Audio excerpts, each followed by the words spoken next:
Hey, welcome back everyone to another broadcast of In the Trenches. I'm excited to have on the call today, finally, Seth Godin, one of my favorite writers, authors, bloggers, and just genuine thought leaders in the space of entrepreneurship and marketing. I brought Seth on the show today to talk about his new book, This is Marketing. You can't be seen until you learn to see, which in a lot of ways, to me, is classic Seth. It's in a lot of ways an evolution or summation of many of the ideas he's explored in books like Poke the Box and Tribes and Permission Marketing.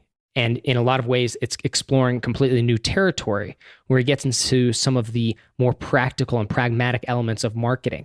And so in today's conversation, we explore the book broadly speaking, how Seth has evolved and grown as a writer, what's changed from when he started his blog about a decade ago to today, and what it's been like to show up every day, continue to write and publish every day, what it's been like to write 18 bestsellers. And we also take a deep dive into some really practical and pragmatic ideas around marketing, specifically on the topics of tension. What is it? How do we create it to improve the experience that one of our customers has before making the purchase? We talk about the smallest viable market, what that is and how you can create one, and why you should look at the smallest market that you can serve instead of the scale at which you can build something. We talk about Seth Godin's XY axis for choosing your edge and your extreme in the market so you can stand out in a noisy, overcrowded marketplace. My big takeaway from my conversation with Seth was this idea of goals and narrative, that your customer has a goal and they live within a framework or narrative or story that they're telling themselves. And that dictates what they see, the facts they see or facts they don't see, the information that's in front of them and how they perceive it. And it influences their buying decisions. And so your objective as a marketer is to be able to speak the same language, tell a similar story, but with a positive future and something that can help pull them out of where they are to where they want to be. So needless to say, I'm pretty excited to share today's conversation with you. If you'd like to check out the show notes, where I have a bunch more information and links to Seth's new book, This is Marketing, just go to tommorkes.com/podcast. And of course, you can always search This is Marketing by Seth Godin on Google or check it out on Amazon. The book is available now and I highly recommend it. So without further ado, let's get to the conversation. Seth, first I want to say thank you for being on In the Trenches. It's great to have you here finally. Well, it's a privilege. I know it's not easy to show up on a regular basis with the work you do. So thank you for including me. Well, I appreciate it. And I know, as we mentioned offline, I got a big collection of your books right behind me. So I've done my reading and I'm excited for this interview. It's like I've been prepping for the last 5 or 6 years or so, maybe longer, actually. I'll try not to let you down. There we go. So you just came out with a new book and I want to get into it a little bit. But one of the things that you highlight that I thought was really interesting was this idea of the marketer as change agent. And I'm really curious what you mean by change in this context for the marketer. What does that mean? What does that mean to create change or to be a change agent? Accountants keep score. We can all agree on that. That the people who work on the production line produce stuff. That the legal people either get you out of legal trouble or keep you from getting in. So what do marketers do? Marketers make change happen. If no change happens, the marketer didn't do her job. Marketing is the act of changing the culture, changing minds, changing transactions, making change happen. And the reason that marketing is so challenging for people is they don't want to be on that hook. So a key part of my work is helping people see that even if they're not a bootstrapping entrepreneur like many of the people listening today are, they're still on the hook to make a change happen. And you got to be able to say really clearly what that change is. Otherwise, it's like driving with a blindfold on. Well, when you say on the hook, what I think of is the term responsibility and well, that's it. If you're on the hook, you're responsible then. You're responsible for some sort of outcome. You put it out there, you have to step up and make sure it happens. So if you're promising something, you have to deliver on it. And I know you kind of write about that in the book. I'm curious, like if in your experience, because you've written for so long and to such a wide variety of readers, and I'm sure you've had a lot of people attend your events, buy your programs, buy your books, who read and then never actually start. And I'm curious if it's a fear of that responsibility, the burden of responsibility, if that's kind of your take on it. Yeah, responsibility is a great place to start because it's different than authority. Traditional Western organizations are based on authority, and authority is required if you're going to be a manager. The manager says, do this because I said so, and if you don't do it, you're fired. I have the authority to discipline you. Leaders aren't like that. Leaders don't come from a place of authority. They come from a place of responsibility. They say, I'm going over there. Who wants to come? Come with me. So if you think about you're in a crowded movie theater and you smell smoke and you want people to leave, in that moment, you will take responsibility. You don't have the authority to empty the theater, but you can take responsibility. And then the next words out of your mouth are marketing words. So if you just start shrieking, that's one kind of marketing.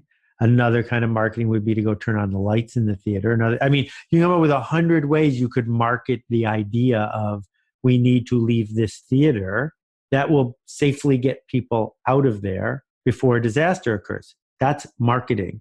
And most people in that setting would wait for someone else to empty the theater. And my whole work, whether I'm talking about marketing or leadership or anything else, has been about will you choose to take that responsibility? I feel like that was kind of the premise too of Poke the Box. I mean, of books. I know it's a Sure. consistent theme throughout.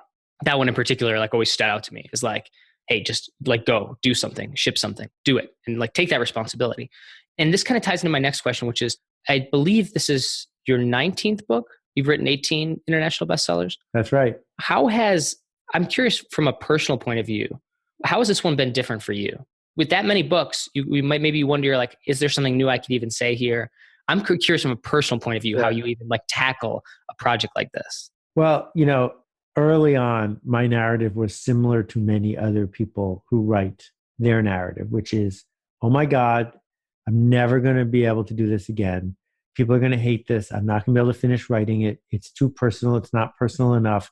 And you feel like you're on quicksand, that you can't find a foundation, that it's hard to find your voice. And that if anything good happens, it's a miracle.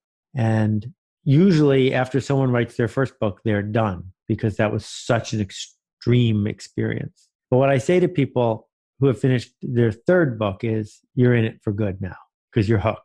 And for the first, I don't know, dozen books, I was deep into the book publishing world. It's where I came from. I was a book packager. And I loved the people. I loved the process. And it was real. I felt like my ego and myself were at stake. And once I found my footing, then I could switch to being generous and switch to saying, not, I have to write a book, because I've never written a book to get a paycheck. It was, I get to write a book. I get this chance to turn on some lights and to help some people. But I'm well aware that I'm a hypocrite. And about 5 or 6 years ago, I said to the book publishing industry, this is too broken. There's too many hoops to jump through. I'll go do this on my own. And I did for a bunch of books, and they worked really well. The last one, Your Turn, sold over 150,000 copies without being in one store. But for this book, for a couple of reasons, I acknowledged my hypocrisy, and I said, I want to just write a book. I don't want to deal with sales tax, and I don't want to deal with fulfillment. I don't want to deal with warehouse. I just want to write a book. I have something I want to say. And the beauty of working with a publisher who I trust and who trusts me is I could just do that. And so the idea of this is it's based on a workshop we've run for more than 6,000 people called This is Marketing. And I said, if I could just show up on the page, how would I talk to people in a way that could teach them what we teach them live, but for people who don't want to make that kind of commitment? And I have to say, every draft, every page actually gave me a lot of pleasure. I felt like this was a treat for me to be able to do this work. And then I forced myself to stretch to the point where I sweated a little bit. But holding the galleon, the finished book, it's a pleasure. And I'm glad to be back at it. Yeah, no, it's exciting. It's good to read. And I know people are going to love it. And when people are listening to this, it will be live. So I will encourage them to go check it out. One question I had was, this kind of ties into kind of your, I think, journey as an author too. But I know one of the first things you started was with a blog, and you started writing relatively consistently. And I think you've been writing a blog every day for many, many years now, which just the idea of that is like overwhelming, I think, to anybody maybe who's tried to start writing like every day. And so I guess I wonder, when it comes to this book and also your blog, like the Seth Godin today, how is he different than the one that started years ago? Like when you first started that blog and started writing and sharing. I mean that, like, I guess foundationally, if there's any difference in the way maybe you approach the work. And then also, like, I guess from an wisdom, a point or a standpoint of wisdom and experience, like, do you ever find yourself looking back on old stuff and be like, I was way off on there, and now my thinking has actually changed, and it's changed as a result of writing so much and exploring these subjects for so long? Well, let me try a trench analogy if I could, because I think that might be useful to people who are listening. If you view what you're doing as being in a trench, you have two problems. The first one is you're below ground and everyone else is above you. And the second one is that if you know anything about history, you got to think about World War I, which was not pretty. And it was about warfare. When I was struggling all those years. I mean, my first 10 years as an independent were really, really hard. I felt like I was drowning. I felt like a fraud sometimes, but I also knew I saw something that other people didn't see. And I decided the generous thing to do would be to share those things, to make an assertion, make a ruckus, make an opportunity, and see who would accept it. And so I guess the lesson for someone who thinks of themselves as a drowning entrepreneur is to recast that as a lifeguard. And you're not going to be able to save everybody. But if you can save one person, even if you don't get paid for it, then tomorrow someone else is going to want you to save them. And saving them doesn't mean you're keeping them from dying, but it might mean you're helping them get what they want. And so the essence of the message in This Is Marketing is we don't market at people or to them. We market with them. We have a flashlight, we have a point of view, and they're a little lost. And if they want our help, if they're enrolled in that journey, then we get to do that work we're proud of. I love that. And you bring up, I think, to use the word dance quite often in the book, or at least more than once where I noticed it. I was like, that's an interesting analogy because it is. It's collaborative, right? This type of marketing that you're describing. Well, you kind of organized it in permission marketing kind of originally, right? So that has been always kind of like a foundational theme of yours. And I guess the way you kind of perceive marketing is it. Yeah, I mean, I guess because I'm a teacher, part of me is tempted to teach a new thing every time. Like, you want to learn how to juggle? I'll teach you how to juggle. But what I did with This Is Marketing is answered the requests that I get the most, which is, yeah, we read that, but we don't know what to do. Tell us how to do that. So this is not that philosophical. It's more tactical than my typical book. Because what I'm saying to people is, if you are enrolled in this journey and if you care, here are a bunch of things to think about and act upon in order to make this difference. You know, I made, our listeners can't see this, but engraved popsicle sticks with some of the basic concepts there. Because if you can ask yourself these questions as you're thinking about the change you want to make, you're more likely to answer them. And so it's not about, here's a secret tactic. It's not about, you should tweet on Thursdays at 9 a.m. It's, who's it for? What's it for? What change are we trying to make? How can we make things better by making better things? Okay, so this is the perfect segue to get kind of into kind of the nitty gritty of the book itself. Because there's a few things that I did think were like, yeah, interesting approaches to these ideas, these fundamental ideas of how do we sell? How do we get an idea out there? How do we interact and engage with the potential customer, the client, et cetera? Okay, so there's a few things I want to tackle. But the first thing was, you brought this up throughout the book, and it's this idea of showing up consistently over time. And just, show up, do the work, like take responsibility, and establish what your goals are. And again, it's like that dance, but consistency was really important. And also something along the lines of like time, like doing the work and doing it consistently and actually investing time in it. And one thing you've kind of been critical of, it seems to me, are people that take shortcuts maybe at the expense of something else, we'll say. Maybe not just a shortcut, but at the expense of something. So there's like this idea called growth hacking that you probably have heard about in the last maybe 5 or 6 years. What's your perspective on something like that, where it's like, here's the way that we could do something faster and better by thinking outside of the box, quote unquote, and doing things that would get us maybe to a result faster, getting us to in front of an audience faster, doing these things. Like, would you feel that is just like the wrong path?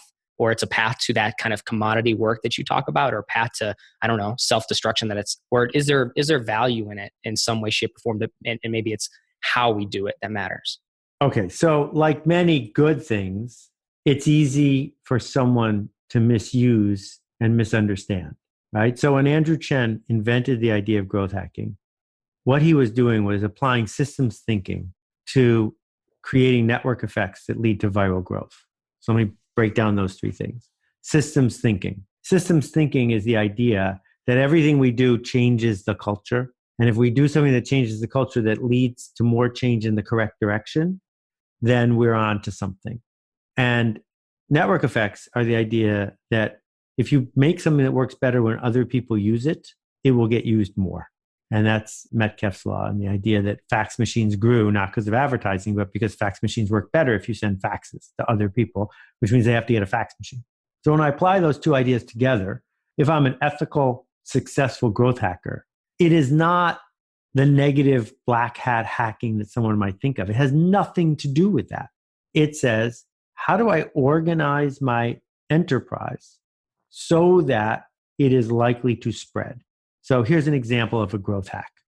Ray Kroc says to people, if you give me money, I will let you open a McDonald's. That's a growth hack. And the reason it's a growth hack is once someone opens a McDonald's, they will market the McDonald's. They will promote the McDonald's. That will make it likely someone else will want to open a McDonald's. And then the system so at the end result is 60 years later, every day, 1 out of 7 Americans eats in a McDonald's because that's growth hacking. That's not the same as a pop-up, a pop-under, let's trick this person, let's hack Facebook, that's nonsense. And I think Andrew is probably sad every time someone misuses the idea of growth hacking. Okay, I was really curious about that. So that makes sense. It sounds like execution is critical. The how we actually do so. Well, I think it's more than execution. I think it's intent, right? So the intent of most of the people who hustle me is not to help me. Their intent, if they were honest, is to help themselves. They're just waiting for the right hook. And they're jabbing because they have to, but that's not why they're there. They're not there to be helpful. And the way you can tell for sure is if you weren't getting paid for it, would you do this? And the answer is no, because I'm looking for something. Yep. And, I love doing this podcast with you. And this is probably my 200th podcast. I don't get paid to do podcasts, right? I'm not here to sell 12 copies of my book. I'm here because I have something I want to teach people. Yeah. If you want to call that ethical growth hacking, you can. But my point is, if you find yourself looking for shortcuts because you deserve them, then you're probably not doing marketing the way I describe it. Well, this is good because I like this. And you said like intent. Okay. So you actually kind of get into intent. I don't know if you use the word in the book, but baby, you do talk about goals and you talk about narrative. And I think this is fantastic because I've been going down this rabbit hole of like visual perception recently. What do we perceive? How do our values and motivational substructures influence what we actually see? And Sure. I know you've written about this before, like the invisible gorilla idea and stuff like that. And you've shared those kind of things. And I was recently reading, I think it's called An Ecological Approach to Visual Perception, which sounds as exciting as it Sounds like a great book. Yeah. It actually is really good. And it talks about like, we don't see with just our eyes, right? We see with a lot more. It's more than just our eyes. It's more than just here's like this like piece of ourselves, but it's actually the whole body and it's how it's in the world.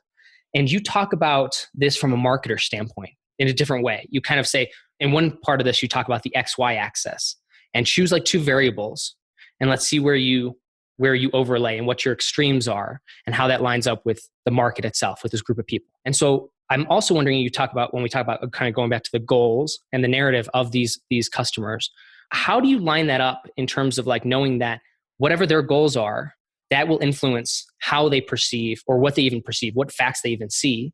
Like that influences a lot. And how do you make sure that like, I guess what you're doing lines up with their goals and their narratives? Because I guess the goal or the objective here isn't to change their goal or change their motivational substructure, but to align with it and then produce or then create kind of like this change.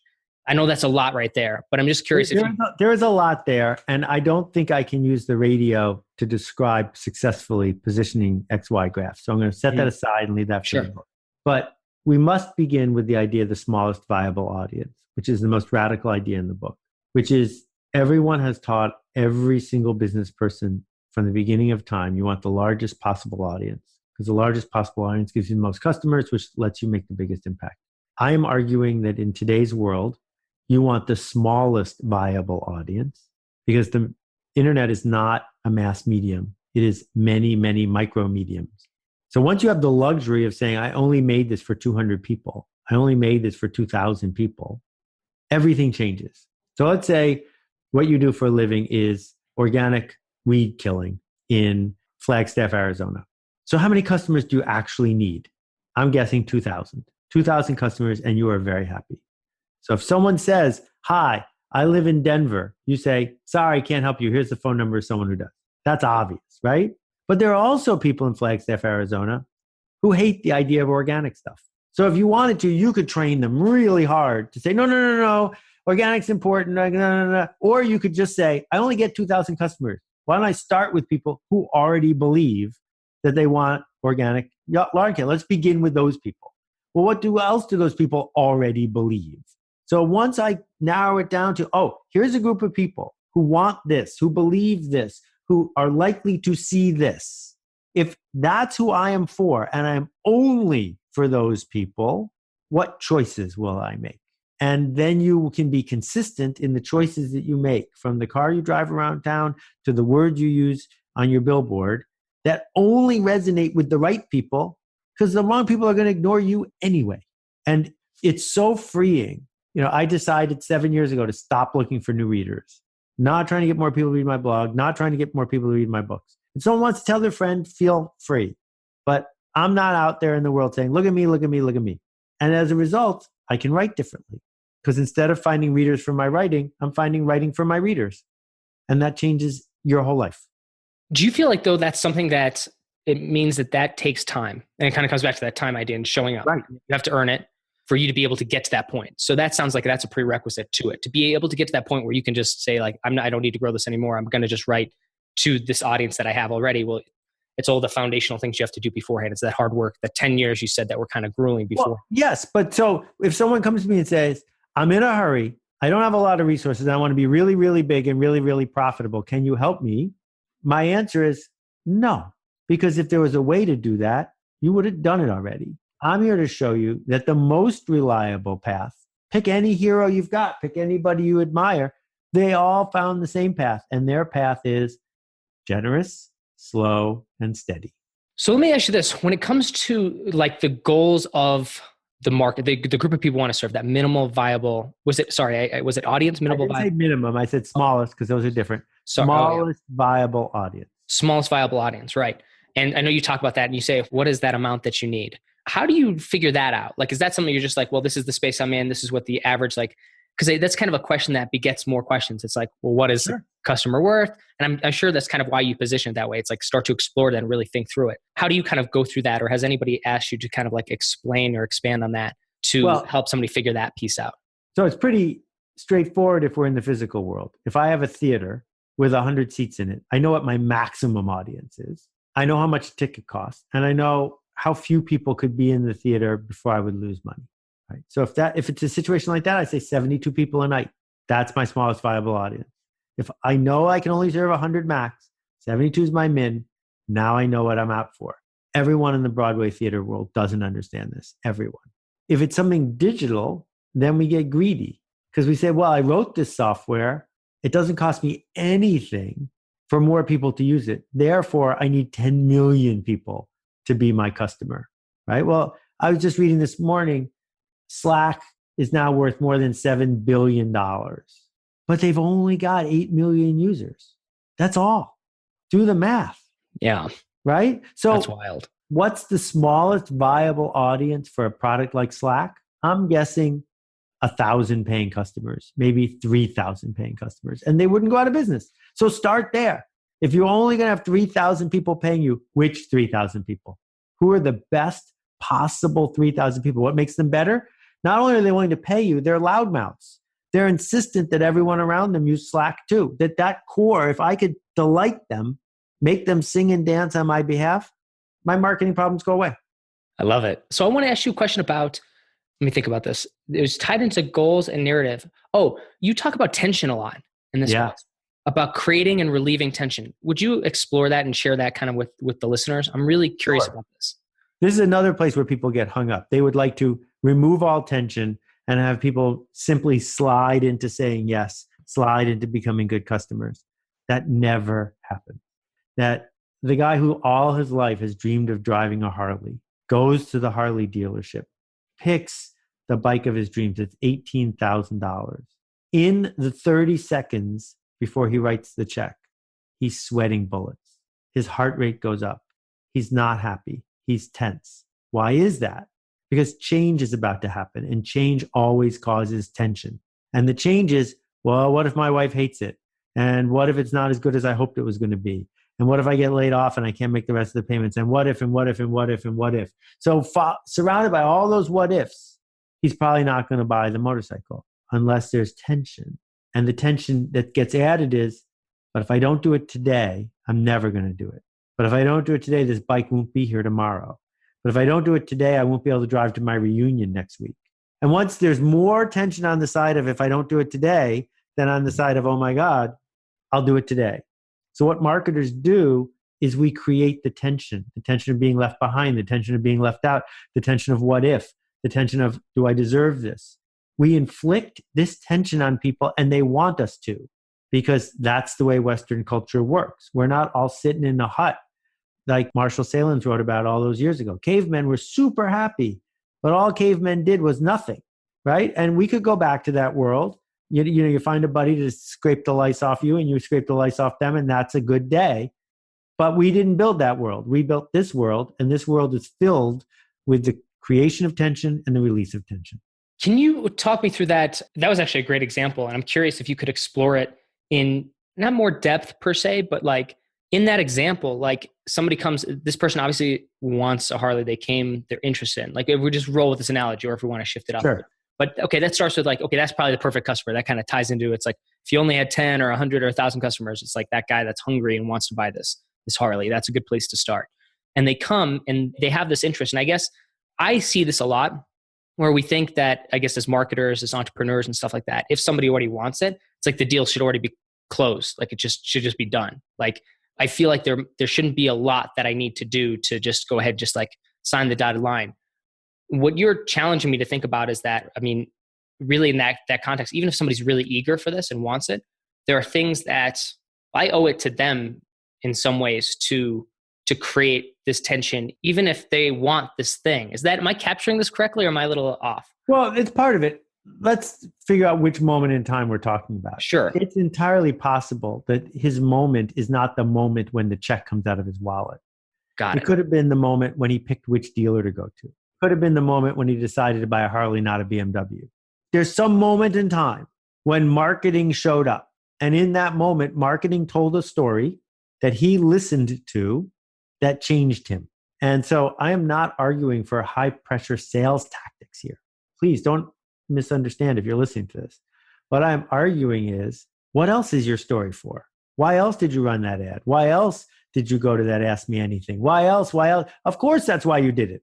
You did it to tell a story that would change somebody from hiding to not hiding, from afraid to not afraid, from not eager to eager. That's what we do. If the story is true, if it holds up to scrutiny, if it's valuable over time, it'll spread. So that's why marketers are incented to tell the right story to the right people in a way they're proud of. So the way you frame the story, it sounds like we talked about a little bit about the idea of goals, but goals is like, that's the direction we're headed. We have like this city on the hill we're headed toward, but it's also, I think, creating, or not creating, but defining, articulating, maybe showing the point A or the worst case scenario even. And to say, well, let's avoid that hell and let's move to this heaven, maybe not to get like into the religious analogies here, but maybe that's actually a great story, broadly speaking. But how we maybe paint the picture of like, here's what life could be otherwise. And this nests with the person's goals and narrative already. Like they experience this. And then the thing that we want to bring them to, like hold their hand or show them the way, follow me or walk with me. And I'll show you this this place of being, or this end destination, this goal, this dream. You mentioned dreams a lot too. Is that kind of how we start to paint the picture through story? Is creating let me try to contrast. To make it a little less theological. For people who already believe blank and who already want blank, once you hear this story, you might become the kind of person who will take this action. But if you skip the first two steps and just yell your story to everybody, why are you surprised? So you stand in Times Square and in order to get open mic night space, you got to get people to come to the comedy club. So there are all these not very funny comedians standing on the corner, hassling tourists to come to the comedy club. And they're handing out flyers and they're hassling. That's not a good way to do it. There are some people who are in New York tonight hoping to have a new experience, hoping to have a tourist experience that isn't like everybody else's, hoping to make a list of the kind of generic hope that they have. And this is a big one, who are the kind of people who believe words they hear from someone on the street, because there are a lot of people who don't. So if someone meets those two requirements, they could be in your minimum viable audience. By focusing on them and talking to them in a way they want to be talked to, you're way more likely to make an impact. I like that. That's super helpful. And so this comes off, I guess, throughout when it comes to marketing. It's like, it's not just we'll say kind of moving into the more practical or pragmatic. It's not just like, here's how to tell a story via, content marketing or email, but when you talk about story, it's like, it's everything. It's the brand itself. It's how you engage with the customers. It's what they want. It's how you help them get there. That's when you talk about that kind of storytelling. Am I capturing that correctly? Yeah. So you and I are talking on video. I see that you're the kind of person that organizes your books by color and height. That's a story. Correct. You told me a story about yourself without even knowing it. And I have huge respect for someone who has enough confidence in themselves to follow that non-traditional method of organization. But that's a story. It's a story as much as it's a story when you buy a .com instead of a .ai address or whatever it is. So all the clues we're leaving are breadcrumbs. This is who we really are. Are you really the kind of person that organizes your books by color, or did you just do it as a stunt? I'm not sure it matters. What matters is you chose to tell me this story. And if you are consistent in that, then I will expect you to act certain ways based on the clues you've given me already. I was having a conversation with somebody recently. We were talking about, I think, something that kind of aligns with this a little bit. And, people talk about product market fit a lot, right? And I don't know if this is probably a thing. So this is just showing my ignorance. But we were talking about this idea like product channel fit. It's like, okay, so like when you think about Tesla, there's a reason you don't see them in a car lot next to Ford and Chrysler dealerships. The experience would be completely different. And so it's like something about not just the product, not just like all this stuff, but it's actually we'll say the circumstances with which they kind of position the whole product and sell or make the offer it's as important as everything else, at least as important. It's at least. Yes, that's exactly correct. So, if you think about most of the stuff that gets sold on Kickstarter could get sold at Bed Bath & Beyond instead. The person who shops at Bed Bath & Beyond is not buying on Kickstarter and vice versa. They're totally different places. So if you're going to tell the story of your product on Kickstarter, don't tell a Bed Bath & Beyond story. Right. The Bed Bath & Beyond customer isn't even in the room. I love it. Okay, so I want to ask you a question about this. This is another area where you explore in this book that I don't know if you've explored it before. And it's this, let me see if I can pull up the chapter. You mention dominance and status and affiliation chapter. Right. There we go. This I thought was really interesting. Can you give us an overview of kind of what you mean by status, domination, affiliation? Okay, so start with status. In every interaction in theater and in most interactions in the world where two creatures encounter each other of any kind, from ants on up, the question is who gets to eat lunch first? Who gets to drink from the oasis first? It's hardwired into everything. And then in our culture, we've amplified that. And so when an interaction occurs, the question when two people interact is, am I going to move up or am I going to move down as a result of this? Some people are obsessed with moving up. They need to win the handshake. They need to win every element of every interaction. Some people, they're sort of flexible. And some people amazingly want to move down. They view themselves as not deserving to have the door opened for them in any way. And we see this all the time, right? Like there's all these online courses for free. You have spare time. You're going home at night and spending it watching, I don't know, CBS, when instead you could spend an hour a day learning something for free. You don't, because your perception of your status cannot permit you to move up. Okay, so that's the first thing. So when people encounter the thing you are offering, they are asking themselves, what will this do to my status? What will my boss think if I buy this? What will my neighbors think if I wear this? These status conversations go on all the time in our head. And then it leads to the next thing, which is professional wrestling. Professional wrestling is the theater of status. Every interaction that you see in professional wrestling is a status role game, right? Who's up, who's down, what happened to Hulk Hogan, blah, blah, blah. And some people really like to watch status games. Those are people who are into dominance. Who's up and who's down is the narrative of their life. That we don't care what we get as long as we see our enemies get hurt. That's a dominance narrative. But there are other people who spend most of their day worrying about affiliation. Who likes me? Who doesn't like me? Where do I fit in? Am I safe? So if you think about, for example, the civil rights movement of the 60s, we have Malcolm X and the Reverend King. Malcolm X played a dominance game, and the people who supported him as well, and the people who opposed him as well. And it did not end well for him. Whereas the Reverend King played an affiliation game. You may notice that he was never at the front of the parade. There were always people by his side by side. That there wasn't an institution that said, you're not allowed to speak in your church on this topic. It was broad and wide. So what that means is when you are crafting your story and what you stand for and what you sell, are you selling affiliation or are you selling status? Are you selling to people who want their status to move up or their status to move down? What's the role of dominance in what you do? So if you think about, that book that went around for a while about picking up women, the game or whatever it was, that's 100% dominance. That's not about affiliation. So the kind of person who read it and got into it was in that moment anyway, on that day, playing games in their head about dominance. Whereas if you think about Dale Carnegie, the entire thesis of the book is about affiliation. Whose names do you know? Who knows your name? Where is the parallel? Not how do I beat you? So I think there's almost no store, no product, no service that you can talk about where you don't need to bring those things up. Are they mutually exclusive?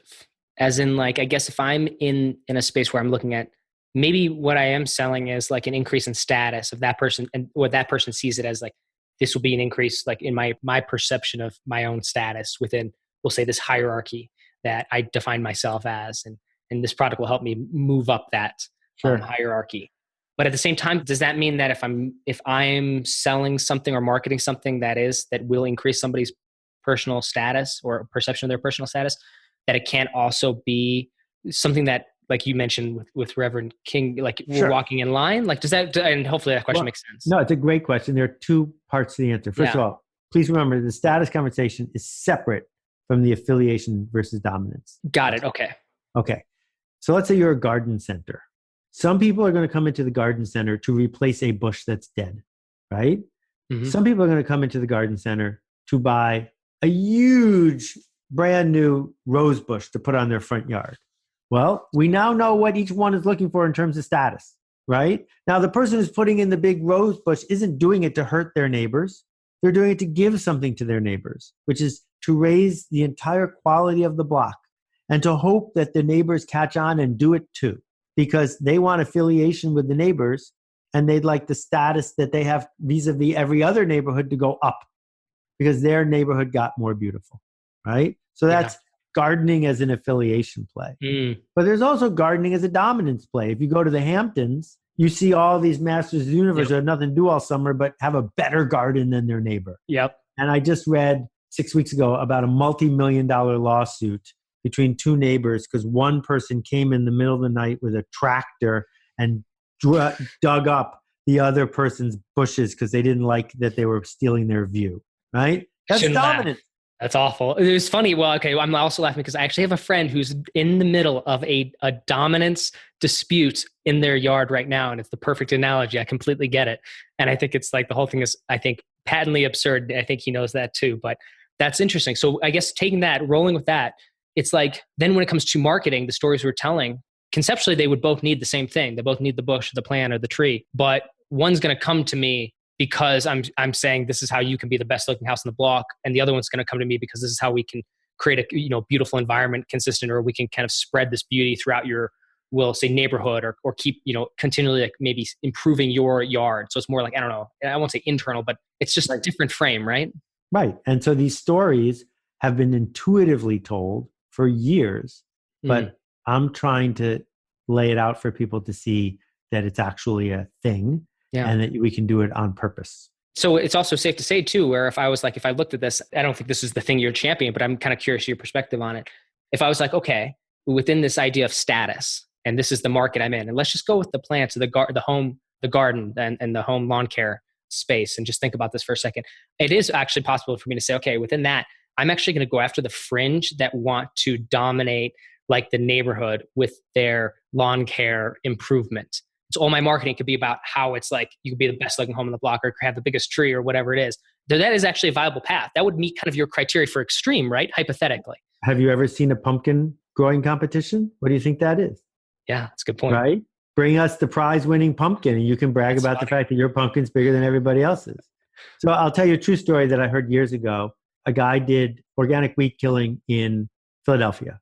And first thing he discovered was that the buying cycle was very similar each time. And I'm using gender roles here, but that's because of what I heard. Wife comes home, says to the husband, there are weeds on the lawn. He says, yeah, I'll take care of it. 3 days later, he hasn't done anything. She complains again. Third time, he's in trouble. So he calls every weed company he can find in the phone book. And the first person to give him a good price, he hires. So what this company does is they use satellite maps and computers to figure out the price of every house before you call. So now instead of saying, we're going to have to come to your house, measure your yard, we'll give you a price in 3 days, you call and they say $482. So you get hired instantly. What's the story there? Well, the story is we will restore your status with your spouse and affiliation can happen again faster with us than with anyone else. Is there tension created in that moment? Of course, because I'm saying to myself, well, would I rather be in the doghouse for 3 more days or pay the $480? That's a decision based on all of those factors. But then the last part that's really cool is the first time you've ever heard of Frisbee spam. They send the guy out to do the work the next day with a stack of 15 Frisbees. And each Frisbee has written on the bottom, the top of the Frisbee is the logo of the company. And on the bottom of the Frisbee is an address and the price, because they know both of those. And as the guy's driving to the house where he's doing the work, he's tossing Frisbees on the lawns of the houses right next to him. Because the Frisbee says, I'm doing work on your block. Affiliation, right? Eliminate fear. So now someone gets home from work, they're on their way into the door and there's a Frisbee on the lawn. So they pick up the Frisbee and it says, I'm doing your neighbor's lawn. Your status is about to move down because you have weeds and he doesn't. Do you want to get in trouble or do you want to call me? And it was the fastest growing company of its kind. That's wild. This kind of brings about one other question I have for you. And I don't know if this is really a space that you explore per se, but I'm just kind of curious about it. So I'll put it out there. How much of that, like whether somebody's interested in affiliation or dominance, is like a character trait, a personality or disposition that, and maybe it doesn't even matter, I guess, from the standpoint of the marketer. But I guess I'm kind of curious about that because again, I've been reading about with this ecological approach to visual perception and a lot of stuff in psychology. There are some people who are consistent. Yeah. But most people are not. So the example is, I grew up, my sisters did figure skating, which means 5 o'clock in the morning at the rink, the whole thing. And the best figure skater, her father drove a Pepsi truck. So all day, he was an affiliator. He couldn't beat anyone at running a Pepsi truck. But in figure skating, he became someone seeking dominance. He was living vicariously through his daughter and put great pressure on her to win because he needed to feel like he won something. So if you had tried to sell him something during the day, he'd want something that would help him fit in. But if you're trying to sell him figure skating lessons, he wants something that's going to help him win.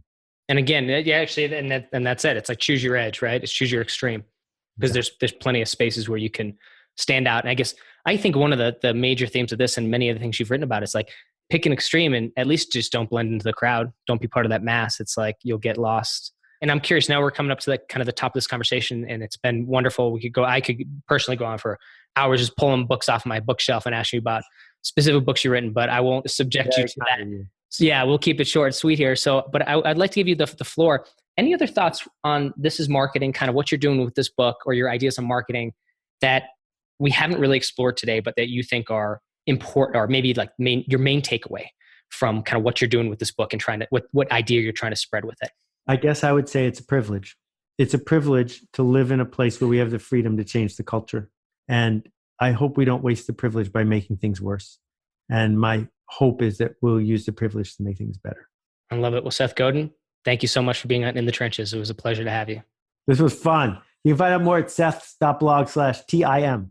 And hopefully it'll resonate with you. That's what it's for. I think it will. We'll have it all lined up in the show notes. And thank you so much for being on the podcast. All right. Cheers. Thanks. And that wraps up another broadcast of In the Trenches.